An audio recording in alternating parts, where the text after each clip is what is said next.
Winter of 1944. Winter doesn't arrive slowly in Ukraine. It falls upon the land like an ice hammer. The wind sweeps across the open plains, finding nothing to stop it. Snow covers destroyed villages, fields riddled with artillery craters, and bodies that no one had the time or strength to bury. The world there is not white with purity, it is white with death. Months earlier, in Kursk, the Germans attempted to regain the initiative. It was the Reich's last major armored stand in the east, and they failed. Since then, something has changed forever. The German war machine began to move backward, even when maps still showed arrows pointing forward. Now, at the beginning of 1944, the situation is clear to those on the front lines, even if Berlin refuses to admit it, that the Red Army doesn't advance. It crashes down on the enemy. They are endless columns of infantry, T-34 tanks covered in ice, heavy artillery being dragged by tractors and exhausted horses.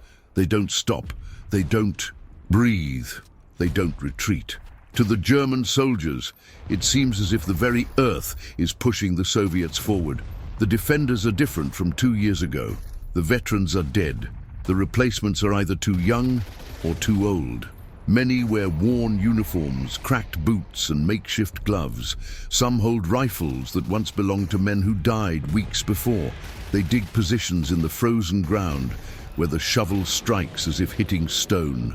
Each trench is opened with pain in their hands and blood on their fingers, and above them the grey sky, always grey. Without their former air supremacy, the Germans now take cover when they hear engines. Soviet planes appear low, dropping rockets and strafing roads where columns attempt to move. The roads, if they can still be called that, are rivers of frozen mud, broken down carts, abandoned trucks, and the carcasses of horses as stiff as statues. Officers look at maps that no longer make sense. Defense lines drawn in pencil are crossed. In days, orders to hold position arrive by radio like cruel jokes. The worst part isn't the cold. The worst part is the feeling that something huge is coming and nobody can stop it. Ukraine, with its open plains and scattered villages, becomes a crushing corridor.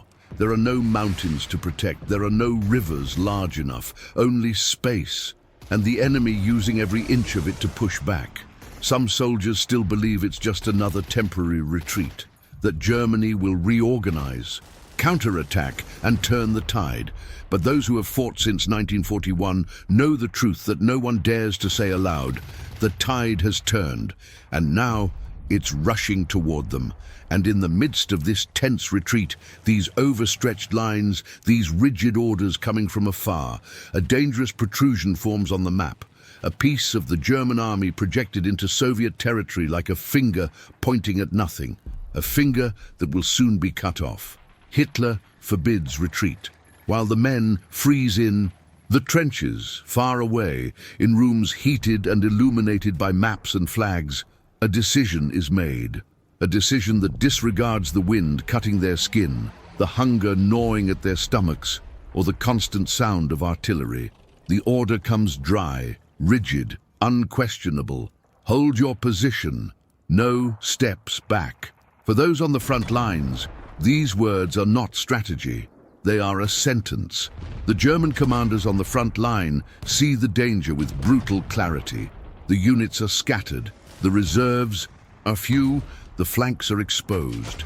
They know that if they retreat a few kilometers now, they can shorten the line, strengthen the defense, save men. But no. In Hitler's eyes, retreating became synonymous with weakness. So they stay.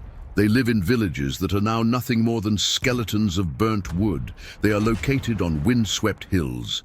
They are positioned so that they can be surrounded from two sides. The soldiers listen to the order and exchange silent glances. No one celebrates. No one shouts victory. They've already seen what happens when the Red Army gains room to maneuver. Dig, hold on, die where they are. That becomes the mission. The problem is that war doesn't obey speeches. The German front, seen from above, looks like a fabric stretched too tightly, threads about to snap. Each division covers too large an area, with too few men. If one part gives way, The rupture spreads like a tear in old cloth. And the Soviets know this. Patrols report tank concentrations beyond the horizon. The ground trembles in the distance with the movement of heavy artillery being positioned. Reconnaissance planes appear more frequently. The officers are requesting permission to retreat to more defensible lines. The response that comes back over the radio is always the same. Hold on. So they hold on. They hold on even when ammunition starts to be rationed, even when field kitchens are no longer sufficient, even when injured, they wait for hours for transport that never comes. Winter is biting, but the order is colder than the snow. And so, entire sections of the German army remain too far forward, projected into Soviet territory like a fragile salient, a point that can be surrounded with a single, well-calculated move.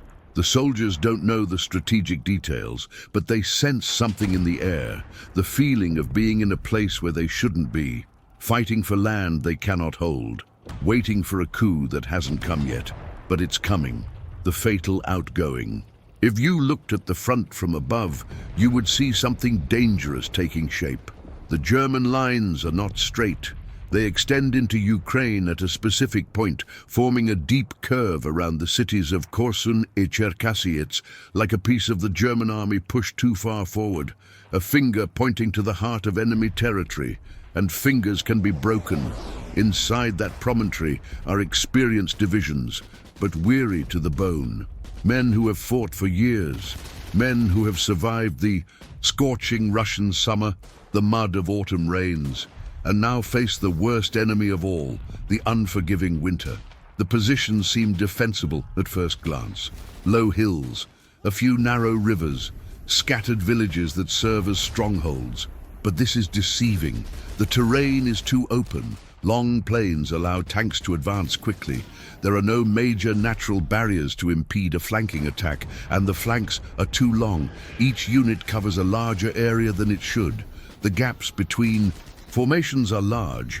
If the enemy breaks through at 2 points simultaneously, they can close the door behind them. Some commanders realize the risk. Maps are marked, reports sent. The word enclosure. It starts to appear in hushed conversations, but the answer above remains the same: maintain position. So the routine continues. Patrols walk through knee-deep snow. Machine guns are mounted on destroyed houses. Anti-tank guns are camouflaged with frozen branches. The men try to transform that exposed patch of land into a fortress. At night, the cold bites so hard that canteens freeze. Rifles stick to the skin if touched without gloves. Sentry soldiers stamp their feet to keep their circulation going. And on the horizon, lights.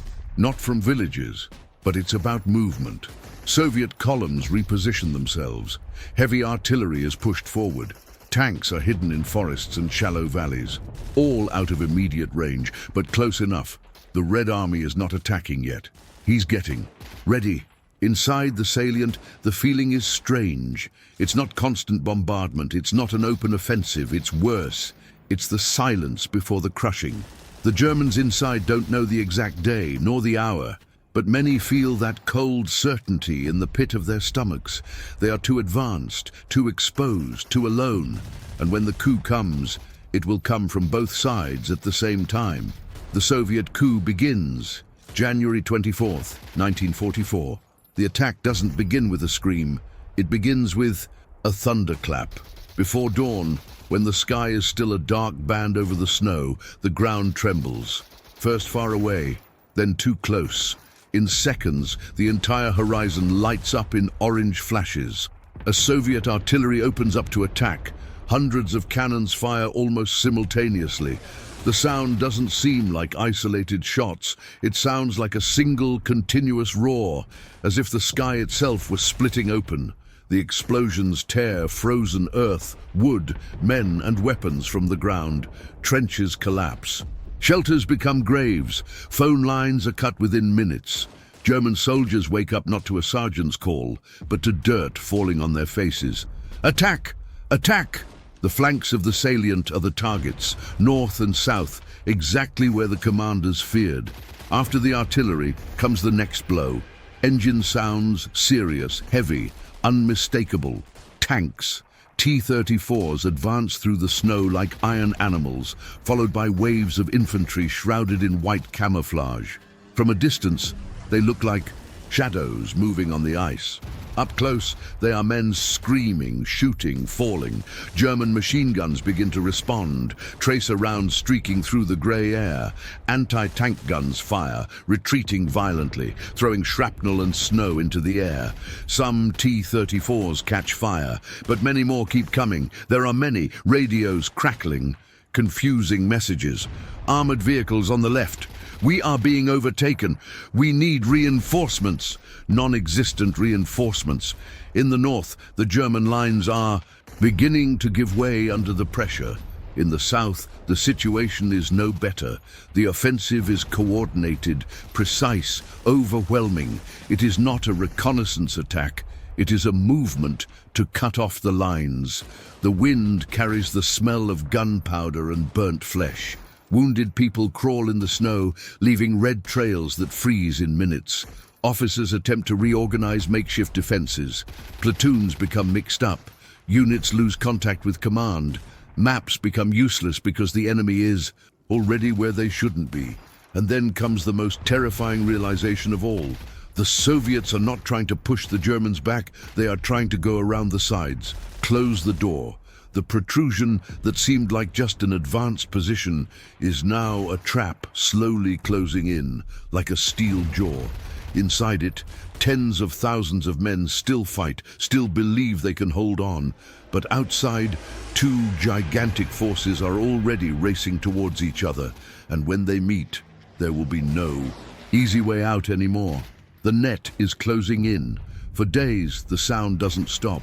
Artillery, engines, short bursts of gunfire, long explosions. The sky remains covered in smoke and low clouds, as if even the weather itself wanted to hide what is happening there.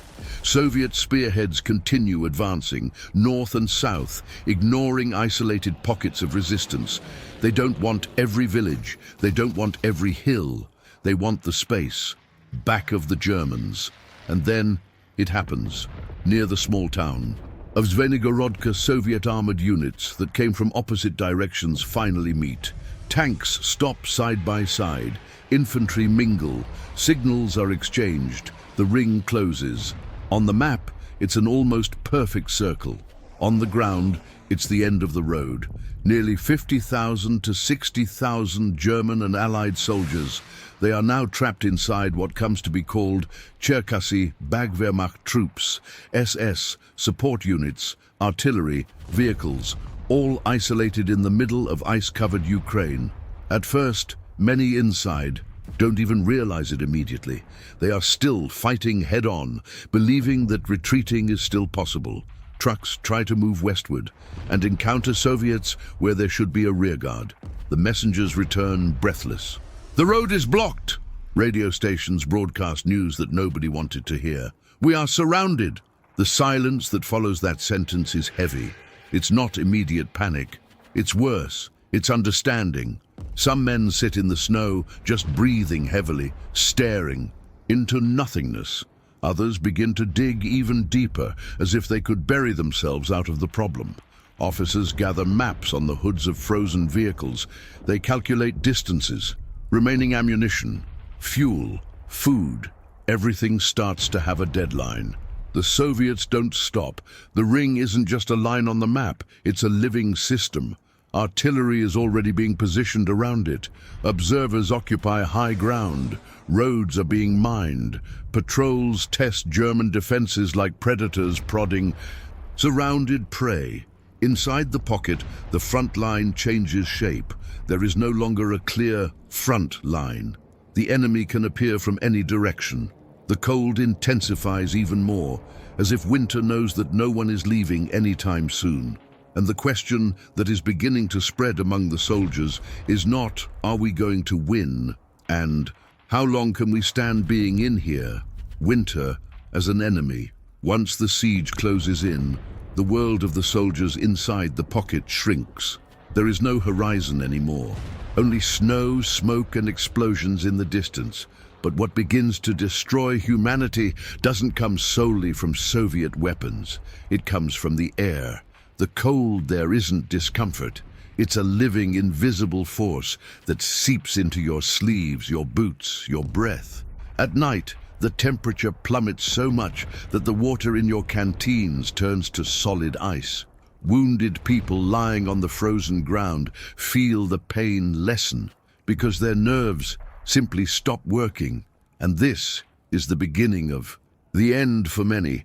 Without reliable supply routes, food becomes rationed, a piece of stale bread shared between two, horse meat when they can get it, thin soup made with melted snow, and anything that isn't already rotten. Hunger doesn't hurt like a gunshot. It corrodes slowly. Men become slower. They think with difficulty. They tremble even when they are not cold, their bodies burning through their last reserves. Fuel also runs out. Vehicles are abandoned, not because they are destroyed, but because there is no longer any way to move them. Tanks become fixed positions. Trucks become shelters from the wind. Heavy artillery without a tractor to pull it is left behind. And the wounded, makeshift field hospitals fill up quickly. Destroyed houses, barns, holes in the ground covered with tarpaulin. Doctors work with cracked hands, instruments freezing. There's a shortage of morphine, a shortage of gauze, a shortage of electricity. Some soldiers survive the shrapnel, but they don't survive the following night. Sentinels are found in the morning, still standing, leaning against the wall in position, eyes open, frozen. Weapons suffer as well.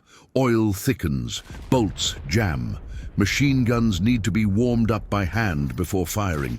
Every malfunction can mean death when the attack begins, and it always starts. Winter does not deter the Soviets. They too suffer, but they have more men, more supplies, more momentum. Their attacks continue, testing the perimeter, tightening the ring. Inside the pocket, the struggle becomes basic survival. It's no longer about winning. It's about lasting another day, another night. And the feeling grows among the men. They are not just surrounded by an army. They are surrounded by winter itself. And winter does not accept surrender. Göring's promise.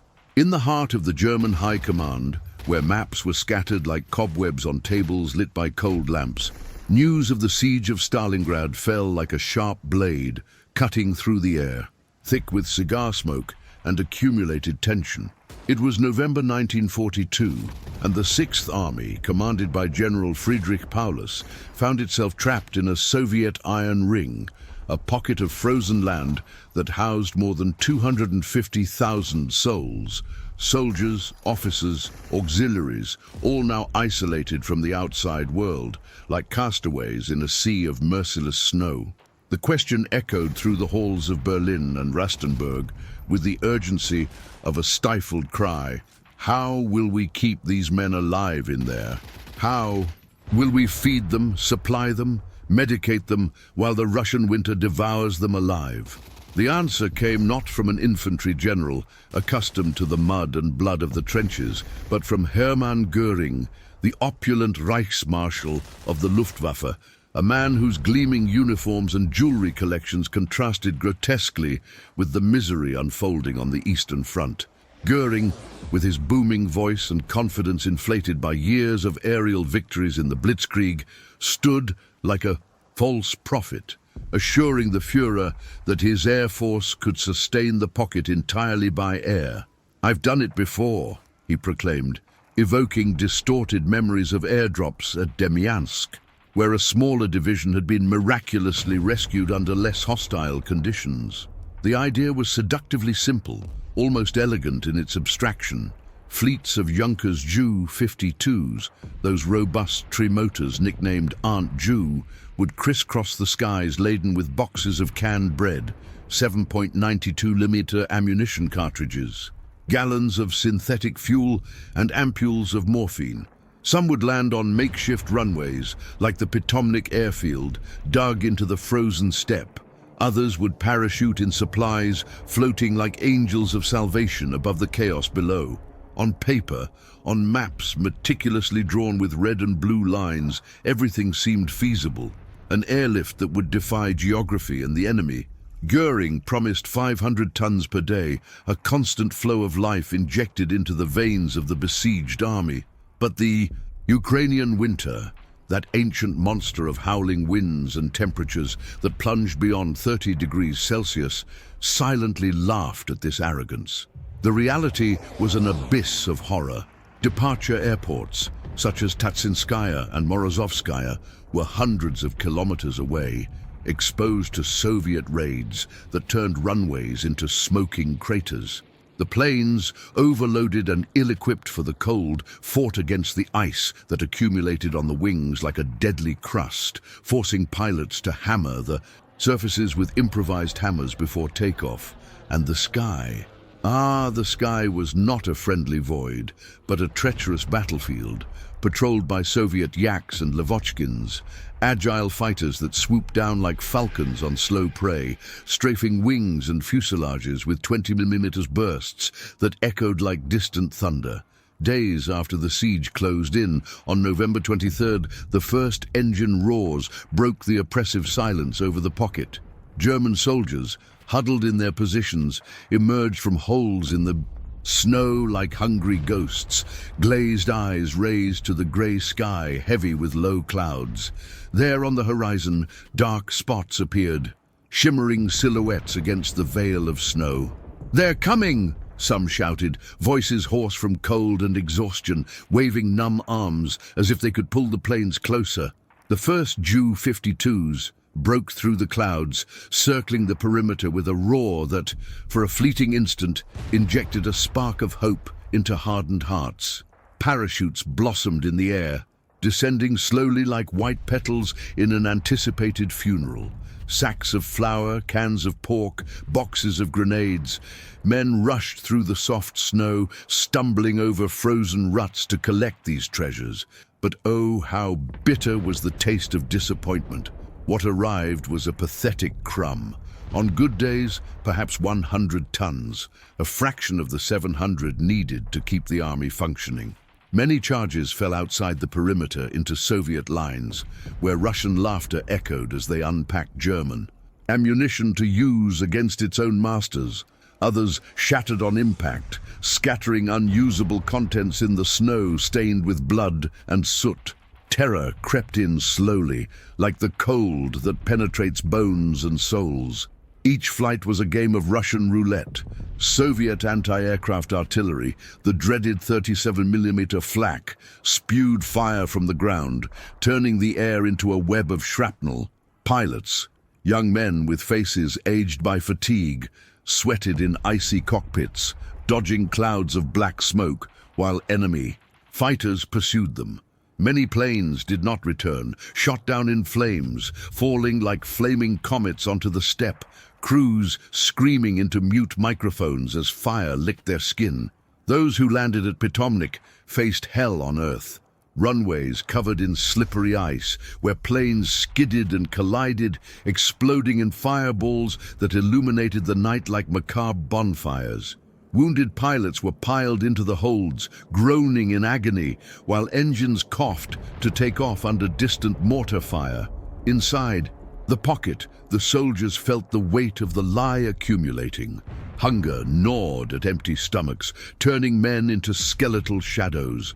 Ammunition was counted bullet by bullet, forcing them to fire only when the enemy was close enough to see the whites of their eyes. Despair grew like a plague, whispering in their ears, "You have been abandoned." Göring lied. Heaven will not save you. And yet, they clung to that fragile promise, like shipwrecked sailors to a piece of driftwood in an ocean of ice. Each distant engine roar rekindled a spark of illusion. Perhaps today, perhaps now, the supplies would arrive in abundance. But the days dragged on into weeks, and the thread of hope thinned until it became invisible. The siege tightened like an invisible claw, the cold bit like sharp fangs, and the Soviets, with their relentless artillery, hammered the perimeter like angry gods. Men looked to the sky, grey faces and empty eyes, waiting for the miracle that would never come. The terror was not only imminent death, but the slow erosion of the soul. Knowing that distant leaders in warm rooms had gambled their lives on an airy illusion, and lost. Deep down echoed the primal dread, that of being forgotten, devoured by the infinite white, while the world spun indifferently. Life inside the white. Hell after the initial shock of the encirclement, when the Soviet ring closed like a steel jaw around the Stalingrad pocket, the world within it transmuted into a microcosm of primal agony, white hell where time stretched like an open wound, bleeding hours of uninterrupted suffering. It was an isolated kingdom, a planet apart in the vastness of the Russian steppe, where more than 200,000 men, Germans, Romanians, Italians, Croats, fought not only against the enemy, but against nature itself, which seemed to conspire with the Soviets to annihilate them.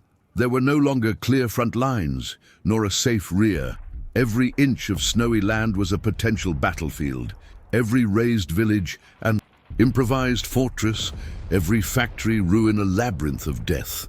The pocket, 40 kilometers in diameter at its peak, shrank day by day under the relentless pressure, like a failing heart under the weight of a heart attack. The soldiers lived buried, like worms in the rotting flesh of the earth. With rusty shovels, blunt bayonets, and even battered helmets, they dug shallow trenches in the frozen ground, where the earth resisted like granite, breaking tools and fingernails in an exhausting struggle. The positions were reinforced with sandbags that hardened in the cold, doors torn from bombed houses, tree trunks hastily sawn, fragile barriers against the whirlwind of bullets and grenades. Sleep was an ephemeral luxury, a dangerous interlude where the body, exhausted beyond its limit, risked freezing. Men huddled together in tight groups, huddled under damp, torn blankets, sharing the tenuous warmth of trembling bodies, hot breaths mingling in clouds of vapor that froze in the air. Boots never. Dried, impregnated with moisture that corroded the skin. Socks were exchanged in desperate rituals, but often too late. Feet swelled like grotesque balloons, darkening with gangrene, and the terror of makeshift amputations hung like a shadow. Doctors, with blunt saws and no anesthetics, cut off necrotic toes in makeshift tents, while screams echoed through the snow, mingling with the howling wind. The war offered no respite. It pulsed like an inflamed vein, erupting in waves of violence that filled the air with the smell of gunpowder and burnt flesh. Soviet attacks were preceded by artillery, always artillery, the merciless queen of the front, with its 152mm howitzers roaring like primordial beasts, hurling showers of shrapnel that pierced snow and bodies with equal indifference. Then, in the white mist that rose like a veil of ghosts, the Russian infantry appeared. Hooded figures in white coats, advancing with fixed bayonets, shouts in Russian cutting through the icy air like blades. "Hooray! Hooray!" they echoed, a human wave colliding against German machine guns, MG-42s spitting fire at 1,200 rounds per minute, the recoil shaking already aching shoulders, turning snow into red mud. Grenades exploded in puddles of soft snow, scattering invisible shrapnel that tore through uniforms and skin, leaving men to fall silently, bodies disappearing into the white smoke as if they had never existed. Between battles, an oppressive silence reigned, a vacuum where the wind whispered secrets of death, punctuated only by the groans of the wounded, weak voices begging for water, mothers, God, anything that would bring solace in a world without mercy. Medical posts were dens of horror. Exhausted surgeons with trembling hands sawed frozen bones under the dim light of lanterns, staunching hemorrhages with cloths soiled with pus and coagulated blood, administering sips of melted snow to hydrate parched throats. Diseases raged like biblical plagues, typhus, dysentery, scurvy, transforming strong men into walking skeletons, eyes sunken in dark sockets, skin as pale as the snow that surrounded them. Hunger was the supreme tyrant, rations reduced to 200 grams of bread a day, supplemented by horse meat cooked over weak fires, bones gnawed to the marrow or worse. Rats hunted in the ruins, devoured raw in fits of animalistic desperation. A piece of dry bread could be exchanged for cigarettes, ammunition, or simply for a promise of vigilance during sleep. And disputes over crumbs led to savage fights, where comrades became rivals in the struggle for survival. And yet, they fought, by primal instinct, by loyalty to their comrades beside them, whose familiar faces were the only anchors in a sea of chaos. They no longer spoke of grand victory, of Nazi ideals, or Berlin strategies. Conversations dwindled to whispers about the essentials: a fire to warm frozen hands, a sip of watery soup, the hope of surviving until dawn. But tomorrow always arrived with more terror, blizzards that blinded sentries, allowing Soviet infiltrations that ended in hand-to-hand combat, bayonets piercing chests with guttural grunts. Despair took root deep, like roots in arid soil. The fear of being captured, tortured, or simply freezing alone in an abandoned trench. The hopelessness of seeing comrades go mad, murmuring to themselves about distant families, letters never sent. The Soviet encirclement, invisible but omnipresent, tightened like a noose, with T-34 tanks roaring in the distance, promising the inevitable end. In the center of this white inferno, the human spirit writhed in agony. Soldiers wrote diaries on scraps of torn paper, confessing terrors they would never dare verbalize. The dread of the night, when the cold seeped in like a silent killer, the anguish of watching friends die slowly, bodies abandoned in the snow because burying them was impossible in the frozen ground. The sky remained gray and indifferent. The snow fell like an eternal shroud, and enemy artillery hammered ceaselessly, reminding everyone that the pocket was a living tomb. There, at the epicenter of despair, men were no longer warriors, but haunted specters, clinging to fragments of humanity as terror consumed them, piece by piece, until only the white void and the echo of broken hopes remained. Soviet pressure increases.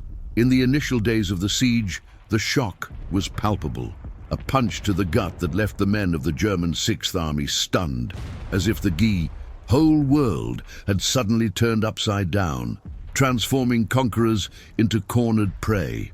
But this was only the prelude. Now, in December 1942, what followed was a systematic, meticulous crushing, an inexorable compression orchestrated by the Red Army, with the patience of a predator who knows his victim is already trapped. The Soviets, under the command of generals like Vasily Chuikov and Georgy Zhukov, felt no urgency for a final, overwhelming assault. Why? Time, that invisible and merciless ally, fought alongside them, corroding the German forces from within. Each hour that dragged on in the pocket was a subtle victory. Hunger carved deeper furrows in empty stomachs, cold seeped into bones like a slow poison, and hopelessness flourished like a weed, suffocating any vestige of morale.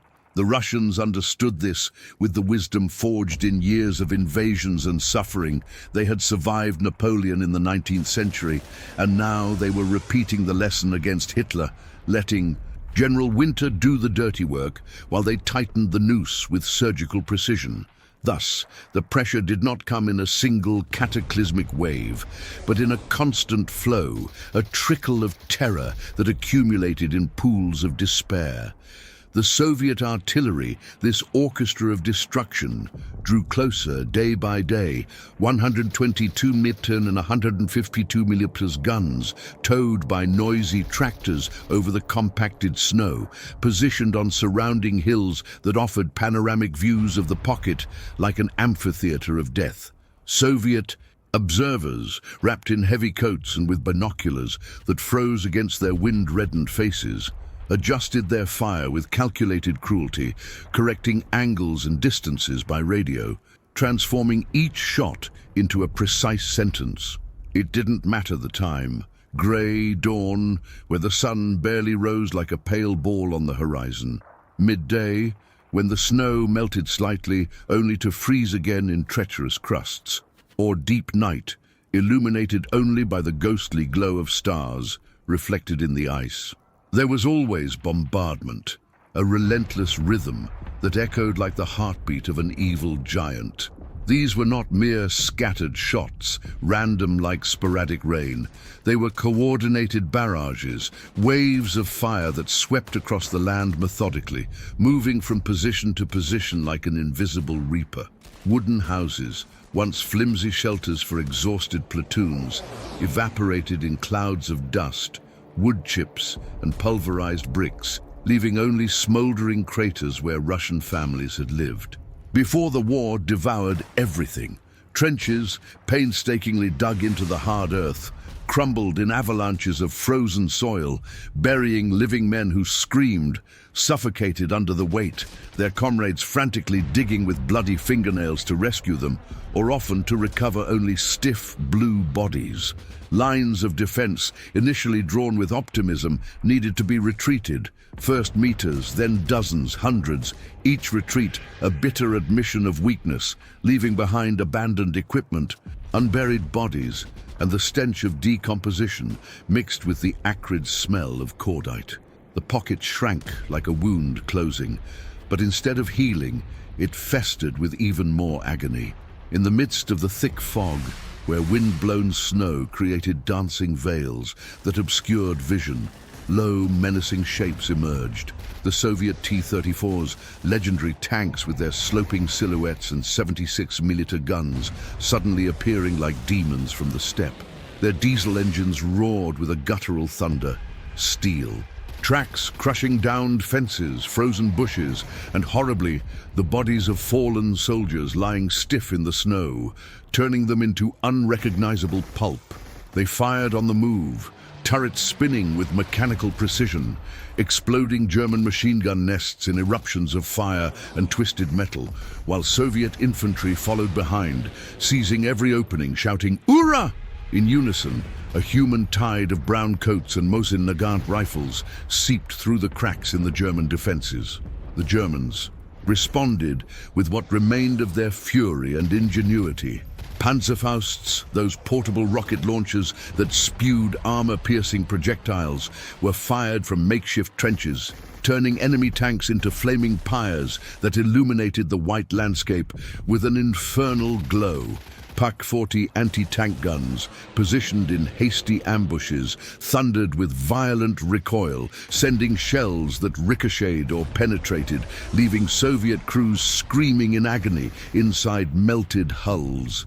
Mines buried in the snow, activated by pressure, exploded under the tracks, immobilizing steel monsters and forcing the Russians to retreat temporarily. Each destroyed tank was celebrated as a fleeting miracle, a hoarse cry of triumph echoing among the survivors, fists clenched in the icy air. But for everyone that burned in orange flames, spewing black smoke into the sky, 2 or 3 more emerged from the fog, inexorable, as if the Red Army possessed an endless reserve of machines and men, fueled by the vastness of the Soviet Union. The wounded, once a priority in a more organized war, were no longer evacuated to safe rear. Many simply remained where they fell, bodies contorted in the red-stained snow, moaning for help that rarely came. There were not enough men to carry them. Platoons reduced to human wreckage, exhausted beyond measure, prioritized defense over mercy. There were no sleds pulled by dying horses, no motor vehicles with depleted fuel, or physical strength to drag dead weights for miles across. Hostile terrain. Some wounded were huddled against the crumbling walls of bombed-out buildings, covered with torn and dirty blankets, a canteen beside them containing melted snow water contaminated with poison, and the vague hope that someone would return with morphine or a surgeon. But many were never sought. Abandoned to their fate, they slowly froze, their consciousness fading into an icy torpor, their glazed eyes fixed on the indifferent sky, whispering prayers or curses as the terror of loneliness consumed them, knowing that their comrades had left them behind not out of cruelty, but out of brutal necessity. The commanders within the pocket, like Paulus himself in his makeshift headquarters in Gumrak, were beginning to confront the mathematical truth. Cold as the steel of a bayonet, space was shrinking geometrically, but the number of hungry mouths to feed, weapons to supply, and bodies to defend remained disproportionately large, creating an equation of inevitable annihilation. Maps were redrawn almost daily on makeshift tables, with trembling pencils in frozen hands, marking abandoned positions with red crosses, tracing new defensive lines in ever tighter curves, each retreat executed under a deluge of enemy fire that claimed more lives, leaving trails of the dead in the snow, like crumbs from a macabre banquet. And the sound, the sound never stopped, an infernal chorus that invaded dreams and waking hours. Even in the rare moments of calm, the distant thunder of artillery being repositioned echoed, wheels screeching in the mud, Russian voices shouting orders, preparing the next blow with demonic patience. The men felt the circle was alive, pulsating like a malignant organism, breathing with the wind that howled through the cracks, closing in inch by inch, compressing not only their bodies but their souls. Fear settled in like a toxic fog, fear of being the next to fall, of seeing their comrade explode into pieces, of waking up with their throat cut by an infiltrated patrol. Despair grew, whispering that all resistance was futile, that the Red Army, with its endless hordes, was invincible. And amidst this constant, suffocating pressure, a single question began to echo among the officers, whispered in clandestine meetings by flickering candlelight: is someone coming to get us? Or will we die in here, forgotten by the world, devoured by the eternal white? The terror was not the quick death in battle, but the slow asphyxiation, the knowledge that each day brought the end closer, inexorable, without mercy. Manstein plans the rescue. While the Stalingrad pocket bled from within, a seething cauldron of agony where every drop of blood froze in the snow before being absorbed by the starving earth outside the Eastern Front, still pulsed with the illusion of movement, of choice, of a war that had not been entirely lost. It was December 1942, and Field Marshal Erich von Manstein, one of the most brilliant tacticians in the German High Command, the man who had orchestrated the fall of France in 1940 with audacious maneuvers, received the mission that hung like a sword of Damocles: rescue the surrounded men, break through the Soviet ring, and extract the Sixth Army from the clutches of the Russian winter.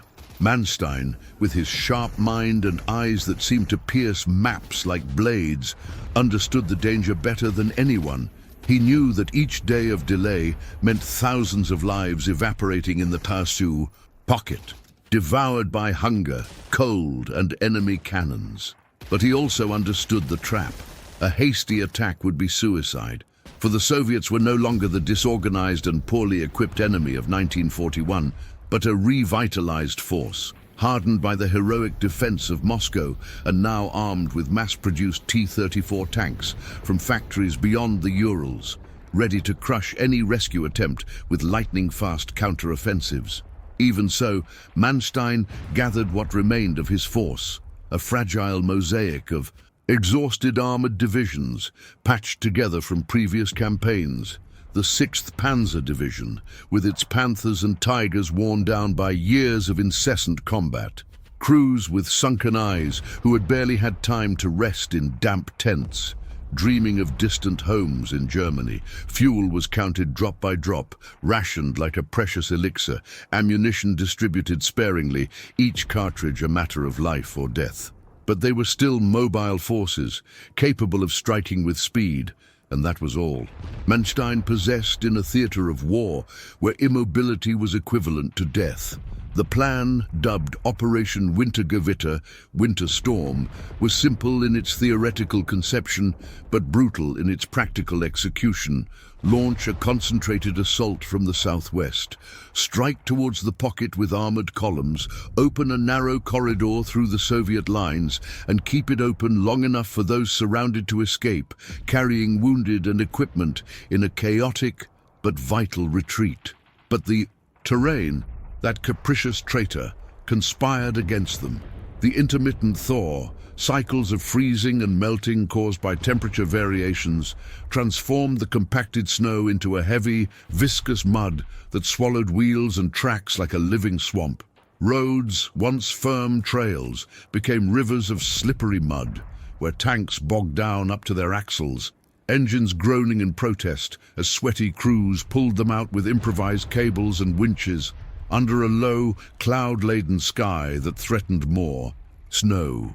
Progress was slow, agonizing. Each kilometer gained at the cost of lost hours, always under the threat of Soviet artillery hammering from afar, or aerial counterattacks where IL-2 Sturmoviks swooped down like vultures, strafing exposed columns with 23-minute bursts that turned vehicles into smoldering carcasses.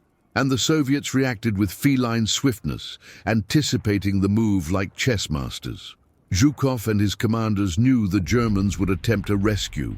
Intelligence reports, interrogated prisoners, and aerial reconnaissance confirmed this, and they urgently diverted armored units, hastily forming defensive lines on frozen rivers and strategic hills. What had begun as a German offensive turned into a desperate race against time, and against an enemy that possessed more men, millions mobilized from the Soviet republics, more tanks forged in the foundries of Chelyabinsk, and more room to maneuver in the vastness of the steppe. Even so, the panzers advanced, columns snaking, under the oppressive sky, engines roaring like chained beasts, German infantry clinging to the flanks of the armored vehicles to avoid sinking into the icy mud that sucked boots like invisible hands. Violent battles erupted in destroyed villages, where burning houses served as barricades. At road intersections turned into slaughterhouses, with mines exploding and machine guns mowing down lives. In open, exposed fields where there was no cover, only the naked terror of being shot from all sides. Each kilometer cost countless lives, German tanks exploding in fireballs, crews burning alive inside overheated hulls, screaming for mothers or indifferent gods, Soviet infantry advancing in human waves, falling in heaps under MG-42 fire, but always replaced by more, as if the Red Army were a regenerating hydra. Inside the pocket, news of rescue arrived like a whisper that spread quickly through trenches and shelters, carried by crackling radios or exhausted messengers. Manstein is coming. He broke through the outer lines. The corridor is opening. Skeletal men, faces grey from hunger and cold, raised their heads from their positions, bloodshot eyes gleaming with a fleeting spark of hope. Some smiled for the first time in weeks, cracked lips curving into almost forgotten expressions. Others, hardened by accumulated disappointment, refused to believe, murmuring, "It's too late," as they counted their dwindling rations. Because everyone there, in the heart of hell, had learned a bitter lesson in the Russian Winter War. Hope could be as fragile as thin ice on a treacherous river, cracking under the weight of reality at any moment. Manstein advanced to within 48 kilometers of the pocket, close enough for those surrounded to hear the distant rumble of his artillery. But the Soviets counterattacked furiously, launching Operation Little Saturn to flank the rescue forces, forcing Manstein to retreat to avoid his own encirclement. For the first time since the ring closed, there was movement toward them, an arrow on the map pointing to salvation. But time was running out, slipping away like sand in a broken hourglass. Despair mingled with euphoria. What if the corridor opened only to close again?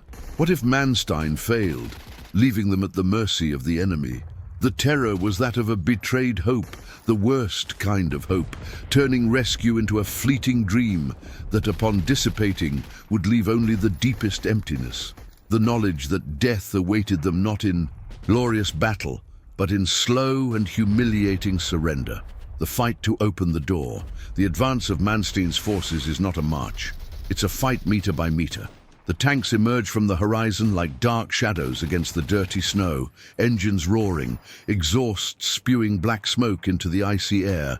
Infantry follows behind, stumbling in the frozen mud, trying to keep pace with the armored vehicles. They know exactly what they need to do, to open a hole in the Soviet ring, but the enemy is already waiting. The Soviets transformed villages into makeshift fortresses. Wooden houses became machine gun emplacements. Anti-tank guns were hidden behind destroyed fences. Artillery struck the roads even before the German columns appeared. The sky is not helping. Low clouds, poor visibility. The German Air Force can barely provide support. The combat is direct, close, and brutal. German tanks advance firing, 75mm guns exploding positions ahead. Some T-34s are hit, turrets flying sideways fire, coming from the hatches. But others appear from the flanks, fast, aggressive, armored vehicle against armored vehicle, cannon against cannon. A short distance away, infantry mingles among the wreckage. Grenades fly through windows. Soldiers fight inside burning houses, slipping on blood and melting ice. Every advance of a few kilometers costs dozens of lives and injuries. Vehicles are left behind, destroyed or stuck. Maintenance crews work under fire, trying to get an engine running again. The radios never stop. Heavy resistance ahead. We need support from the right. We're almost there. Almost. This word echoes like both a promise and a curse. The corridor they are trying to open is narrow and unstable. The Soviets are counterattacking from the flanks, trying to cut off the tip of the German advance. It's like pushing a spear through a wall that regenerates. Even so, the panzers continue, because on the other side, inside the pocket, tens of thousands of men await that distant sound of approaching German cannons. The struggle to open the door is not just a battle, it's a race between life and the tightening noose.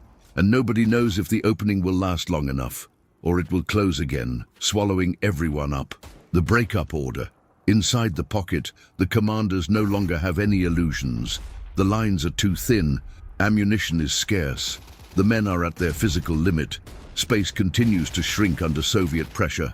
Waiting any longer may mean not even having the strength to try to escape. Then comes the order that everyone feared, and at the same time awaited: prepare for the breakup. It's not an organized advance, no vehicle pickup available. It's an escape through the fire. The plan is desperate and simple. Concentrate the remaining forces, abandon what cannot be taken, and advance on foot at night towards Manstein's forces who are struggling to clear a path. This means leaving behind heavy artillery, vehicles without fuel, too much equipment to carry, many wounded who are unable to walk. This is the part that nobody wants to face. Doctors and officers talk in hushed voices. Some wounded men plead not to be left behind. Others know and ask only for a weapon or one last dose of morphine. Soldiers burn documents, destroy radios they can't take with them, sabotage cannons. The night sky glows with small fires as positions are abandoned.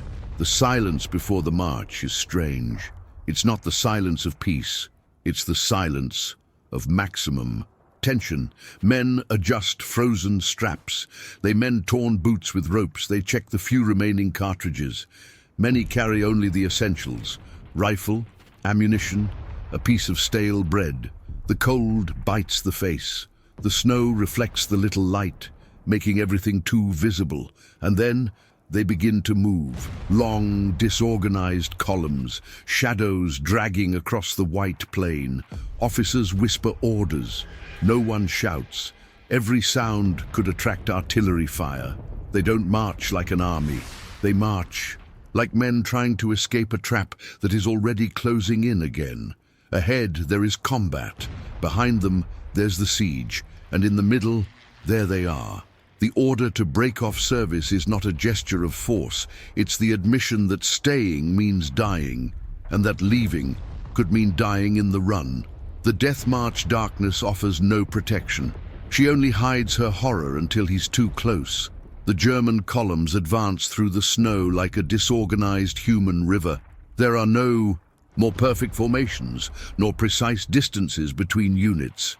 Infantry, artillerymen, cooks, messengers, soldiers from various divisions, all mixed together, pushing forward with the same objective, to get out alive. The snow reaches knee-deep in some places. In others, hard ice causes men to slip and fall under the weight of their equipment. Many can no longer feel their feet. Some walk practically asleep, driven only by instinct. The silence doesn't last long. The Soviets notice the movement.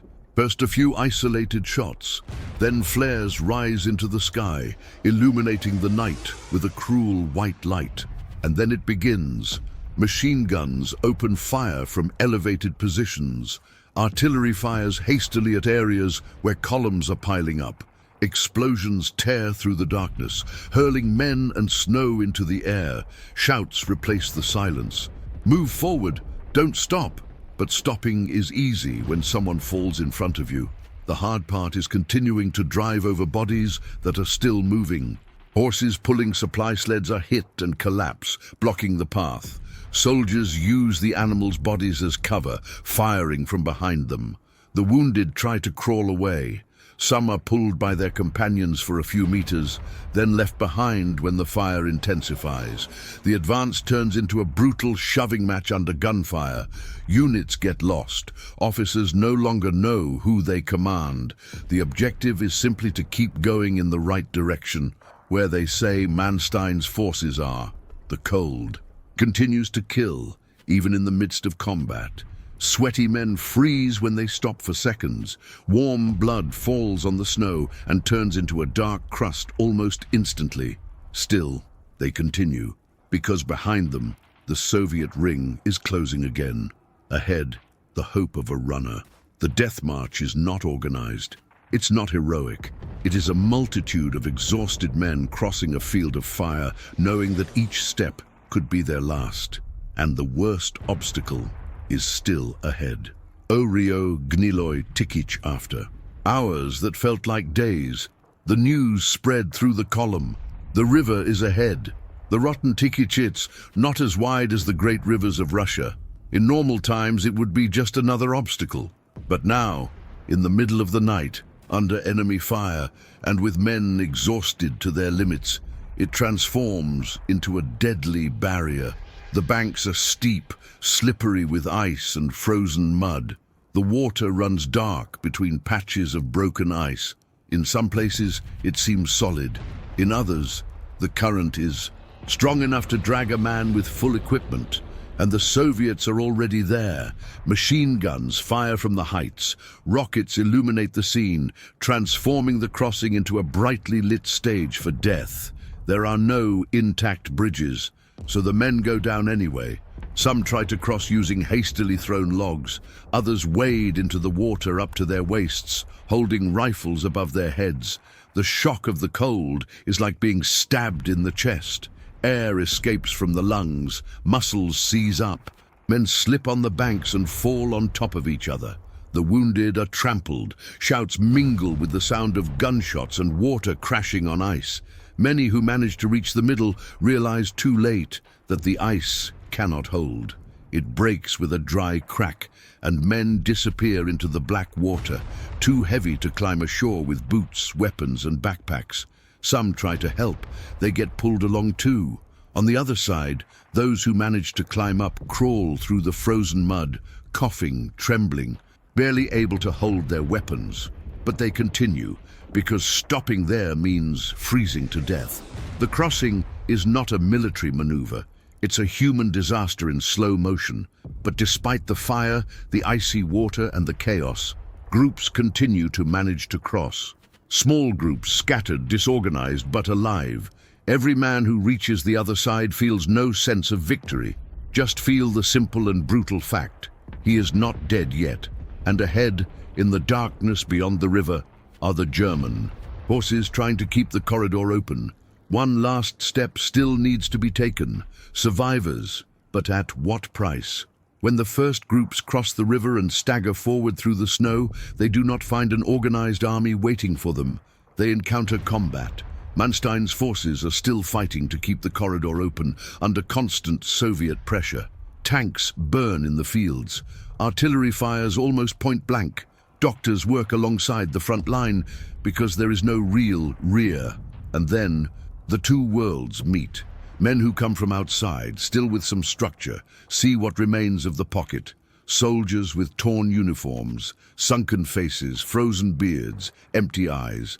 Many without helmets, some without weapons. Almost all limping, trembling, silent. They don't look like an army, they look like ghosts that have survived the winter. Officers try to count units, but they no longer exist as they once did. Companies have become groups of dozens. Regiments have become mere names on paper. Thousands are unable to leave. They are left dead in the snow. They are too injured to walk. They become prisoners in Soviet hands.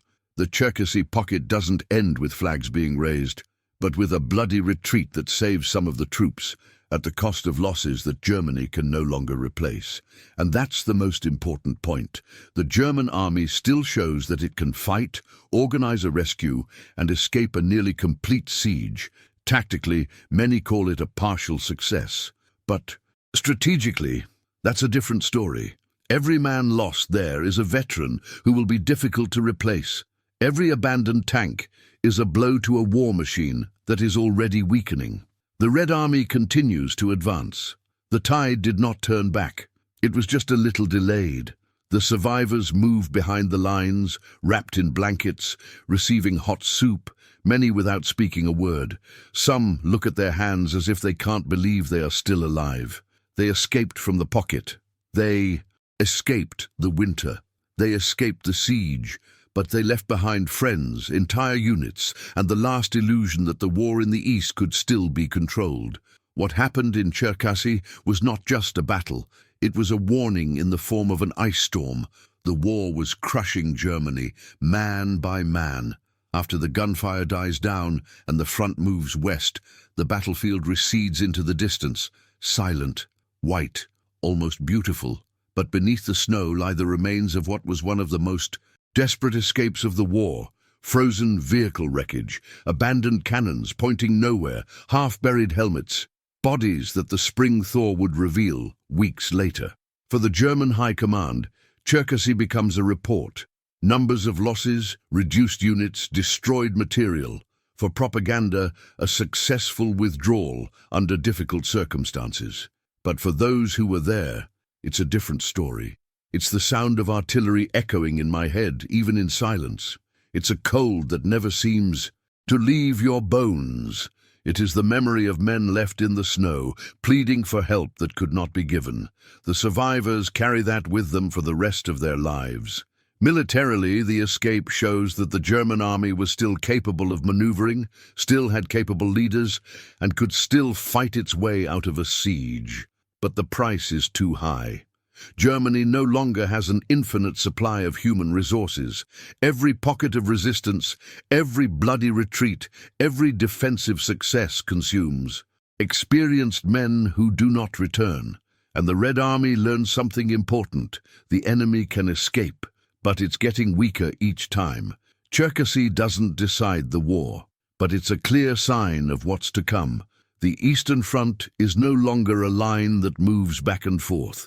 It's a steady tide pushing westward, and nothing, not courage, not discipline, not brilliant counterattacks, can stop her for very long. The Cherkassy Pocket closes in history as an episode of brutal survival. Not a victory, not about glory, but of men crossing the white hell and leaving it marked forever. What happened in the Cherkassy Pocket was not just another episode of the Second World War. It was a stark portrayal of the moment when the war in the East ceased to be a campaign and became a desperate struggle for survival. There, on those frozen plains of Ukraine, German military might still showed its teeth. It demonstrated organization, discipline, and the ability to react under extreme pressure. An army surrounded, starving and freezing, still managed to fight, break through the ring, and save some of its men. But this is not a story of triumph. It's a cost story. Every step taken in that escape was paid for with blood in the snow. Every kilometer gained toward friendly lines left behind dead, wounded prisoners. men who had survived years of war, only to fall there in the absolute cold. Cherkassy proves something terrible about modern warfare. An army can be competent and still be losing. The Germans escaped the pocket, but they did not escape strategic reality. The Red Army continued to grow in strength, experience, and confidence. Every encirclement, every offensive, every Soviet advance showed that the historical tide was moving in a single direction. The winter of 1944 was not just a natural phenomenon, it was a symbol. The ice that trapped boots, that froze wounds, that broke under the weight of desperate men. It was like the war in the East itself, immense, merciless, impossible to stop with willpower alone. For the survivors, the battle never truly ended. They carried with them the sound of artillery, the screams in the dark, the sight of comrades disappearing under the ice. The escape from Cherkassy was not liberation. It was merely the continuation of a war that was already exacting too high a price. And for Germany, each episode like this was a slow bleeding, not an immediate collapse, but a constant loss of experienced men, equipment, and time. Cherkassy showed that the army could still fight like a cornered animal, fierce, dangerous, resilient. But it also showed that he was fighting against something bigger than any general, any tank, any plan. The combination of winter, distance, Soviet industry, and the weight of a war that had already turned against him. When we look at the Cherkassy Pocket today, we don't just see troop movements. We see ordinary men placed in an extreme situation where courage and despair walk hand in hand, where surviving is already an achievement, where the line between heroism and tragedy disappears in the snow. They crossed through white hell. Some came out alive, but none of them came out unscathed. And in that icy silence that followed the gunshots, the war in the East continued its relentless march westward, crushing everything in its path, man by man, army by army, until the end.